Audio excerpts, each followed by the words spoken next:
네, 시작할까요? 네, 오늘 특강 하는데 아마 아시는 것처럼 오늘하고 내일 해서 이틀 동안 굉장히 조금 오랜 시간 동안 할 건데 자료 보시면 아시겠죠? 이거 개인 차원의 자료인데요. 거의 다 정리되어 있어요.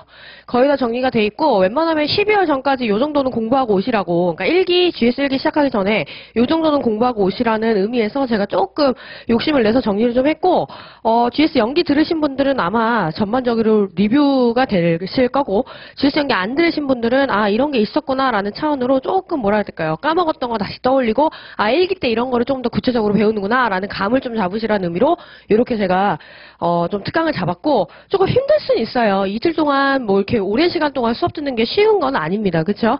그럼에도 불구하고 이틀 동안 조금 전반적으로 전체 정리를 해야지만 GS 1기 1월 들어가기 전에 어느 정도 조금 자신감 측면에서 뭔가 좀 달라지실 거예요. 그렇죠? 그거 하나 기억을 하시고, 다음에 일단은 경영조직론 핵심 정리 1이라고 해서 하나 나갔고요. 다음에 2, 3 이렇게 또 더 추가적으로 나갈 거예요. 이따 오후에 2 나올 거고요. 그다음 내일 3 나올 겁니다. 보시면 아는 것처럼 1이 이제 개인 수준이고 2가 집단, 3이 조직 수준, 이렇게 해서 3가지 나갈 예정입니다. 그리고 기출문제 풀이를 해야 되는데 기출문제 같은 경우에는 내일까지 해가지고 전반적으로 쭉 다 전체 범위 나간 뒤에 한꺼번에 쭉 풀든가, 기출문제 같은 경우에는 일단은 연기 때 안 풀어드렸던 거 위주로 해가지고 추가적으로 자료가 나갈 거고, 선생님 저는 연기 안 들어가지고요, 기출문제 뭐 그거 모금담화 하나도 없고요, 잘 몰라요 이러시면요, 자료는 제가 제공해 드릴 수 있어요. 그래서 자료는 제공해 드릴 수 있는데 아마 제가 뭐 풀이를 꼼꼼히 하지는 않거나 아니면 아예 풀이를 안 하거나 이렇게 좀 갈 것 같긴 합니다. 근데 내일 좀 제가 상황 봐가지고 판단을 좀 해보도록 할게요. 자, 일단은 보시면 바로 들어갈까요? 저희가 일단은 내용의 구조는 어떻게 돼 있느냐, 자료는 어떻게 구성되어 있냐면요. 몇 페이지인가요? 2페이지 보시면 챕터 및 기출 소개 이렇게 나와 있죠. 그래서 각 장별로 챕터 어떻게 구성되어 있는지, 그 다음에 각 챕터별로 어떻게 기출문제, 무엇이 나왔는지 이렇게 정리를 한 뒤에 그 다음에 반드시 아셔야 되는 내용 위주로 조금 이렇게 요약 정리를 해봤습니다. 한번 들어가 볼게요. 오늘 갈게요.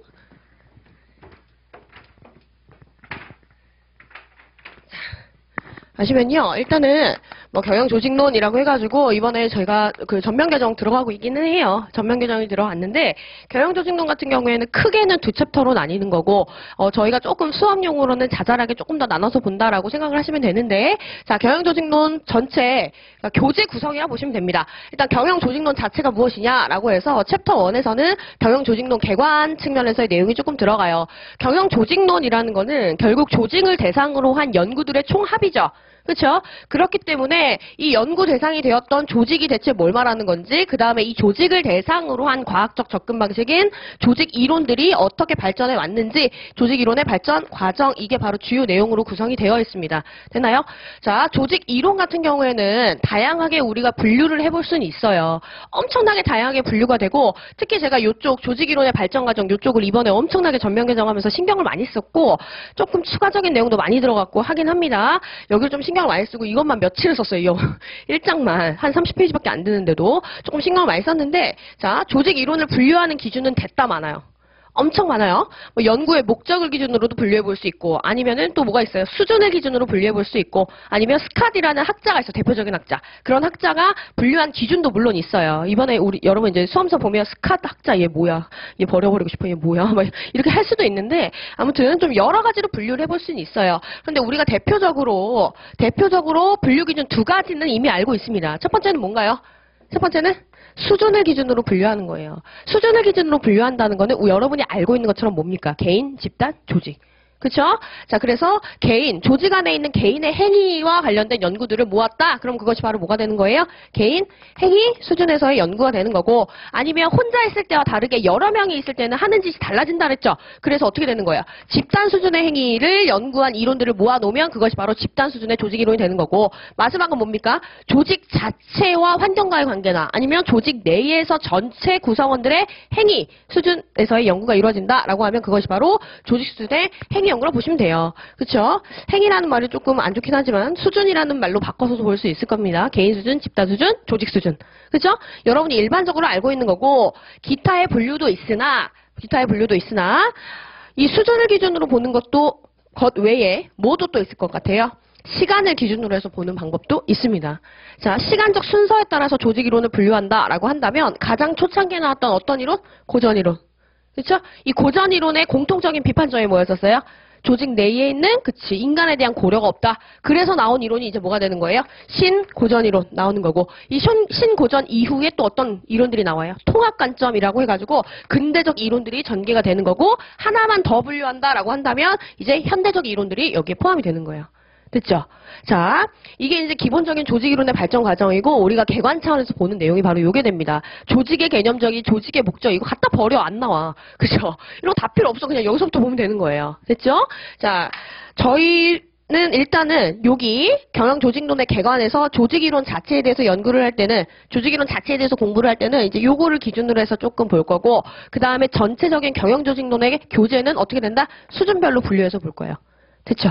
자, 요거 하나 기억을 좀 해주시고요. 개관에선 이렇게 배운다라는 거. 그다음 두 번째 챕터에서는 저희가 뭘 배울 거냐면 개인 수준에서의 뭐예요? 조직 이론들을 배울 거예요. 그렇죠? 자, 개인 수준에서의 조직 이론이다 라고 한다면 이 개인이라는 거는 일반적인 사람을 말하는 게 아니라 뭘 말하는 거죠? 얘는 조직 안에 있는 구성원 개개인을 말하는 거죠. 그래서 여기서는 어떻게 된다? 개인의 행위 자체가 어디에 도움이 되도록? 조직 효과성 또는 조직 유효성이라고도 해요. 어쨌든 organization effectiveness라는 거죠. 자, OE에 도움이 되는 행위를 하도록 뭐 해야 되는 거예요? 개인의 행위를 통제? 관리해야 되는 거죠. 자, 개인의 행위를 조직 효과성에 도움이 되는 행위로 통제 관리해야 된다라는 이 관점은 기본적으로 무슨 전제를 갖고 있는 거야? 개인의 목적하고 조직의 목적은 완전 다르다는 거. 그거를 여기서 파악을 해야 되는 거야. 됐어요?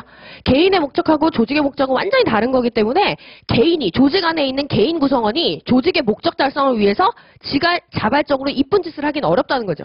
그렇죠? 그렇기 때문에 그런 이쁜 짓을 하도록 뭐 하는 거야? 통제 관리하도록 하려는 게 궁극적인 조직행동론의 목적인 거죠. 됐죠? 자, 그러면 행위 자체를 통제 관리하려고 한다라고 하면 뭐 할 수 있어야 돼요? 일단 행위 자체를 이해를 해야 돼. 그래서 우리는 뭐 하는 거예요? 행위 자체에 대한 기술을 해요. 기술이라는 건 뭐라 그랬죠? 객관적인 현상 그대로를 뭔다? 나타낼 수 있고 이해할 수 있어야 돼. 그쵸? 쟤는 조직 안에서 저런 작업을 할 때 저런 행동을 한다라는 걸 객관적으로 뭐 할 수 있다?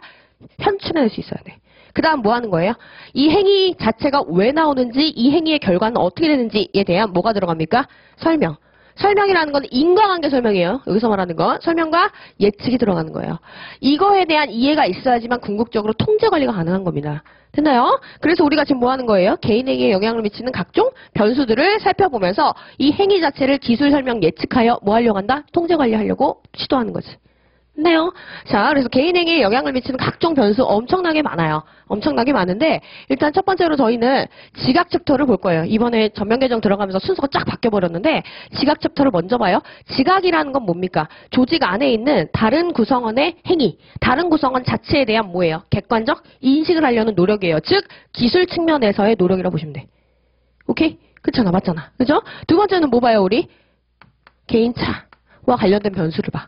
개인차를 결정하는 변수라는 거는 개개인이 갖고 있는 고유한 속성이기 때문에 이것이 바로 그 개인의 특성을 나타낸다는 거예요. 여기에 해당하는 변수가 됐다 많아요. 뭐가 있어요?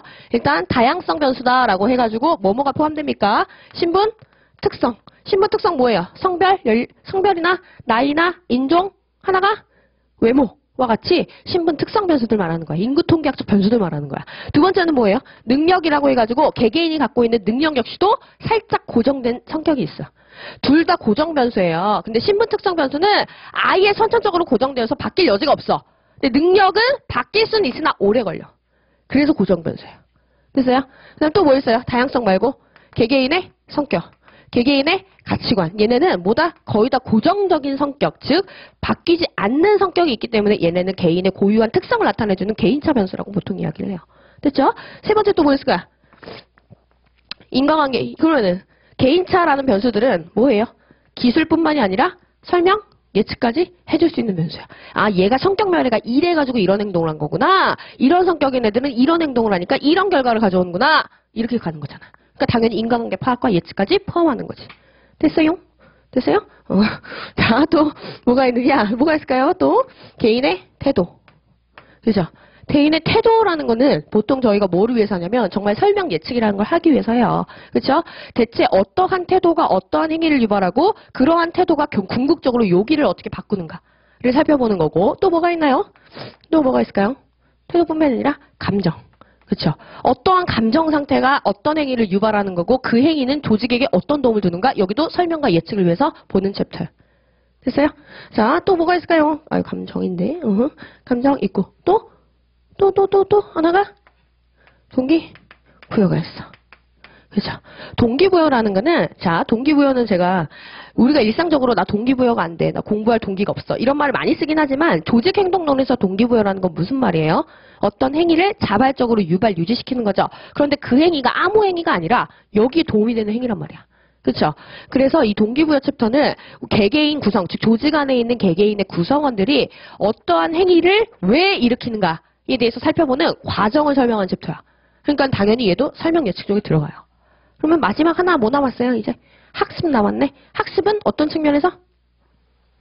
통제 관리지. 왜요? 직접 가르치는 거야. 이쁜 짓을.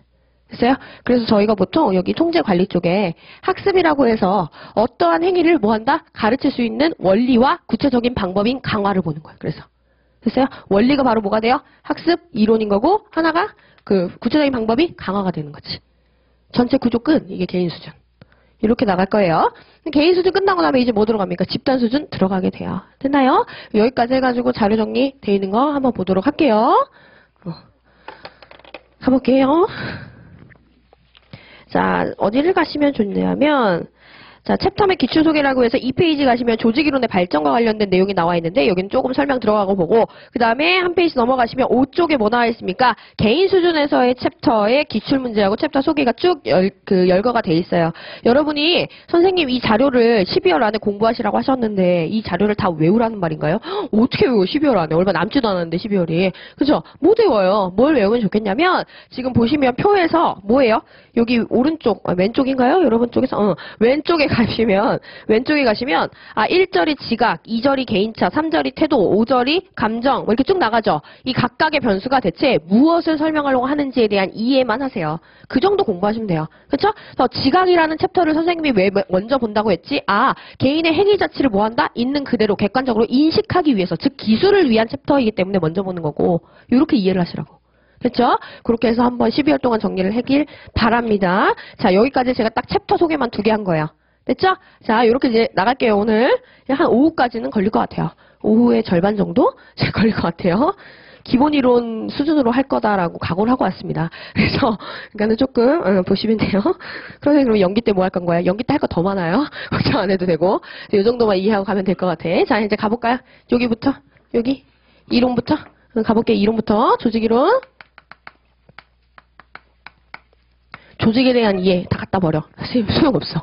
쓸모없어. 그죠? 다 빼버리고 싶었는데 참은 거예요.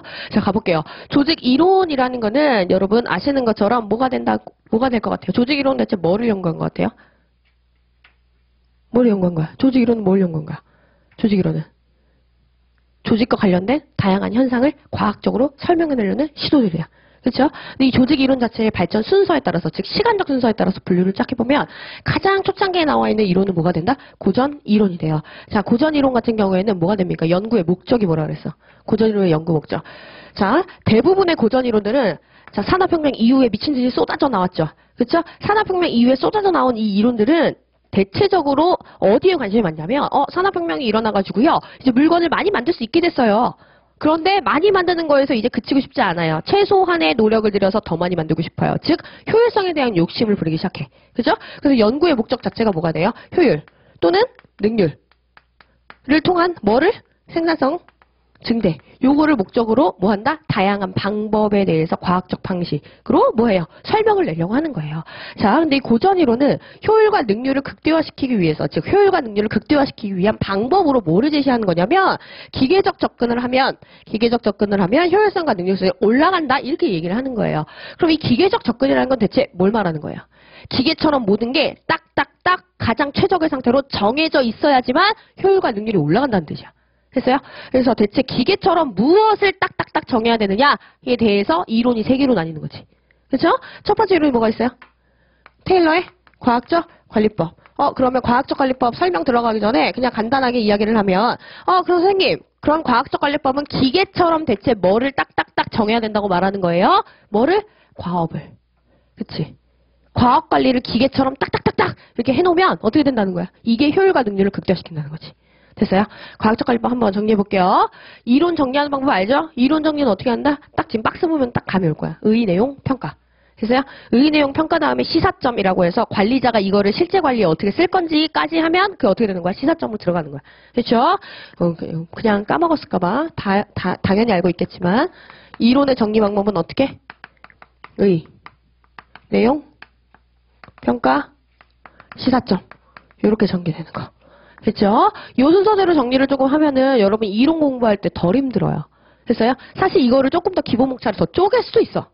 또 쪼개볼까? 어떻게? 의의를 쓸 때도 단순하게 그냥 생각나는 거 다 쓰는 게 아니라 의의 같은 경우에 좀 구조화 시키세요. 어떻게? 저는 그냥 이번 수험서는 제가 구조를 그렇게 잡았어. 등장 배경하고 하나가 정말 말 그대로의 정의. 이 정의라는 거는 뭐? 전체 내용을 대표할 수 있는 한 문장의 정의예요. 됐어요? 보통 요렇게 잡았어요. 보통 요렇게 쓰는 게 아마 의의 쓰는 게 제일 좋을 거고 시간이 없으면 못 빼면 돼. 등장 배경 빼버리고 쓰면 돼. 됐어요? 다음에 내용이라고 해서 들어가는데 내용은 여러분이 알고 있는 일반적인 내용도 있겠지만 조금 더 내용을 빡세게 잘 쓰고 싶어. 그러면 어떻게 하면 돼요? 이론의 가정 하나 제시하고 그 다음에 일반적인 주장 내용 이렇게 들어가는 경우도 있어요. 됐어요? 이런 거 좀 알려주면 안 되는데 이렇게 첫 시간에 이런 거 샘플 강의 다 공개되는 거 이런 거 알려주면 안 되는데 그죠? 평가는 어떻게 들어가면 돼? 평가는 긍정적인 평가, 부정적인 평가 들어가면 돼. 그럼 여러분이 제일 많이 하는 질문이 뭔지 아세요? 선생님 그럼 평가랑 시사점의 차이가 뭐예요? 전혀 모르겠어요. 이래요. 그지? 평가는 긍정적인 평가, 부정적인 평가, 잘한 거, 못한 거에 대한 객관적 평가라면 시사점이라는 거는 이 원리를 실제 관리에 적용할 때는 요런 기법으로 쓸 수 있겠구나. 요거예요. 그래서요, 구체적인 기법으로 현출하시면 되는 거예요. 이게 바로 이론 정리할 때 기본적인 내용이 되는 거고, 이거는 이 목차대로 한번 하시면 거의 빠짐없이 가요. 됐죠? 선생님 말했잖아. 선생님이 뭐 누굴 가르치겠어. 선생님 이런 거 하는 사람이야. 이런 거 하는 사람이야. 수험 분석하고 이런 사람이야. 이런 거 이렇게 해서 딱 정리하면 딱 맞아요. 자, 그럼 과학적 관리법이라고 해서 한번 의 정리해볼까요? 과학적 관리법 왜 나왔을까요? 산업혁명이 일어나가지고 미친 듯이 물건 많이 만들 수 있게 됐고, 그러다 보니까 종업원도 많이 고용하고 기계도 엄청 들어와. 그런데 아직도 경영자는 어떤 식으로 운영을 해? 공장을? 주먹구구식.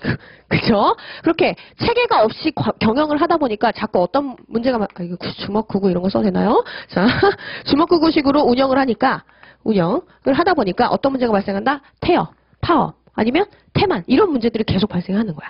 즉, 관리, 경영에 있어서의 비효율이 야기돼. 구체적으로는 여기 뭐 괄호 열고 조직적인 태업이나 파업이나 이런 거 쓰셔도 돼요. 노사 간의 갈등 이런 거. 자, 그래가지고 테일러가 뭐라고 주장을 하는 거냐면, 야, 그동안의 경영 방식이 너무 체계 없이 이루어졌기 때문에 과학적인 방식의 운영이 필요한데 그 과학적인 방식의 운영은 뭘로부터 시작한다? 과학 관리로부터 시작한다. 됐어요? 자, 그래서 뭐를 주장한다? 과학 관리를 통해서 이 문제를 해결해야 된다.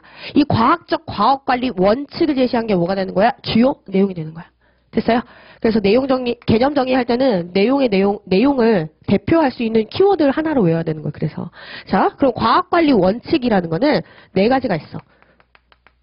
과학 관리 원칙. 이제는 어느 정도 연기를 돌렸기 때문에 조금 수준 있게 가볼게요. 자, 과학관리 원칙 첫 번째 뭐예요? 얘가 한 가장 큰 공헌은 뭐냐면 직무를 모두 다 표준화시켰다는 거야. 됐어요? 자, 직무를 분업하는 것뿐만이 아니라 얘가 잘한 거는 표준화야. 자, 직무를 표준화를 시켜놓잖아요. 그럼 이건 무슨 뜻? 표준화를 시켜놓는다. 이건 무슨 뜻이야? 표준화. 최적의 상태를 밝혀내고 그 상태를 유지시킨다는 뜻이라고 말씀드렸죠. 그러니까 얘는 지금 무슨 짓을 하냐면 시간 연구라는 거래. 평균인이라면 해당 작업을 수행하는데 얼마큼의 시간이 걸린다라는 것을 뭐한다? 즉 최적의 작업 시간이라는 것을 설정하는 거야. 그렇죠? 그럼 시간 연구를 통해서 지금 뭐가 나오는 거야? 표준 작업 시간이라는 것이 조출되지. 해당 작업을 수행하기 위한 최적의 작업 시간이라는 거야. 표준자를 최적으로 바꾸면 다 이해돼. 됐어요? 다음 두 번째는 뭐예요? 동작 연구라는 걸 해서 동작 연구는 뭐예요? 최적의 작업 수행 방법, 최적의 작업 수행 행위인 거야. 그러니까 얘는 한마디로 말하면 표준 작업 행동인 거지. 이걸 밝혀내요. 그 다음에 뭐 해요? 이대로 뭐한다? 구성원들이 작업을 수행하도록 하는 거지. 표준화라는 건 그래서 개념 정의가 최적의 작업 수행 조건을 밝히고 평균 이 작업을 수행할 때는 이 정도 시간, 이 정도 행위를 하면 그게 바로 최적의 작업 수행 방법이다. 이걸 밝히고 이것을 뭐 한다? 유지시키는 거야, 유지. 유지시킨다는 건 구성원한테 준수시킨다고요. 됐어요? 자, 이렇게 되면 어떻게 돼요? 지금 최고의 작업 수행 방법을 그대로 구성원이 따르다 보니까